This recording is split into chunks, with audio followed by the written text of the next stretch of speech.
Hello everyone. अब हम third chapter कविता के बहाने से ही दूसरी पंक्ति पढ़ाने जा रहे हैं आप लोगों को। तो कविता एक खिलना है फूलों के बहाने, कविता का खिलना भला फूल क्या जाने, बाहर भीतर इस घर उस घर, बिना मुरझाए महकने के माने फूल क्या जाने। बिना मुरझाए का मतलब बिना कुम्हलाए, महकना सुगंध फैलाना, माने का मतलब अर्थ मतलब। तो प्रस्तुत काव्यांश कुंवर नारायण द्वारा रचित कविता के बहाने से लिया गया है। कवि ने यांत्रिक युग में भी कविता की संभावनाओं के प्रति विश्वास व्यक्त किया है।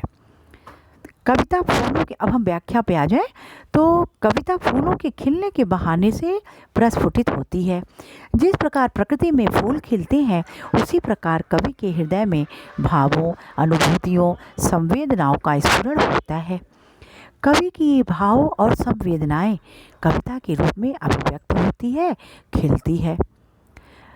कविता का हृदय से प्रस्फुटित होना क्या होता है, तो इसे भला फूल क्या जाने, है ना। बिना मुरझाए महकने में फूल क्या जाने, या कविता का खिलना भला फूल क्या जाने। तो कविता का हृदय से प्रस्फुटित होना फूल क्या जानेगा, इसे फूल नहीं जानेगा ना। अर्थात जो हृदय की अनुभूतियाँ हैं किस प्रकार कविता का रूप ग्रहण कर लेती हैं, ये फूल तो नहीं जानेगा ना। तो कविता में बाह्य और आंतरिक जगत के अनुभवों और संवेदनाओं की अभिव्यक्ति होती है। क्लियर।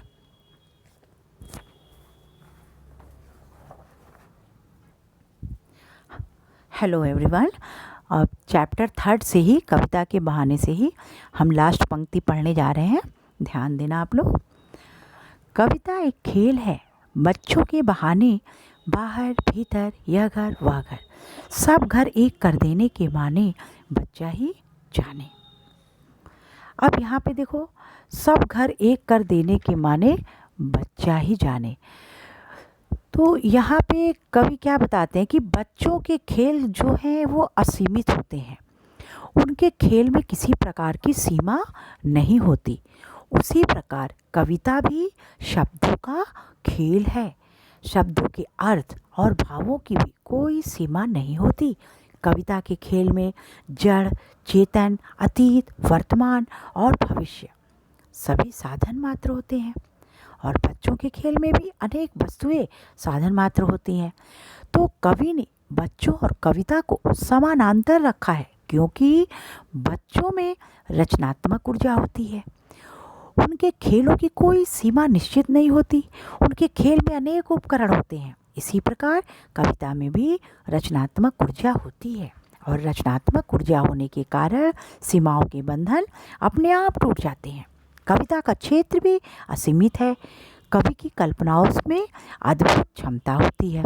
अब इसी तरह सब घर एक कर देने के माने बच्चा ही जाने। तो सब घर एक कर देने के माने बच्चा जाने, अर्थात बच्चों के संदर्भ में ये घर और वो घर का अर्थ है कि बच्चे किसी प्रकार की कोई सीमा स्वीकार ही नहीं करते, वे अपनी इच्छानुसार किसी भी स्थान पर खेलते हैं, और खेलते समय अपने पराये का भेदभाव भी मिटा देते हैं। कविता के संदर्भ में भी यह घर और वह घर का अर्थ यही है कि कविता की भी कोई सीमा नहीं होती। कविता भी इस घर अर्थात लौकिक जगत तथा वह घर अर्थात अलौकिक जगत अथवा आध्यात्मिक क्षेत्र के भावों, विषयों, अनुभूतियों, संवेदनाओं आदि को स्थान देती है। कविता जो शब्दों का खेल है, लौकिक अलौकिक जगत की सीमा नहीं मानती। सब घर एक कर देने के माने बच्चे खेल खेल में अपने पराये घर की सीमाएं नहीं जानते, वे खेलते हुए सभी घरों को एक कर देते हैं। कविता भी यही करती है, वो समाज को बांधती है और एक कर देती है।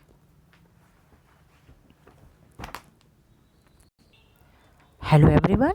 और इसी पंक्ति के साथ third chapter finish. Thank you बच्चों।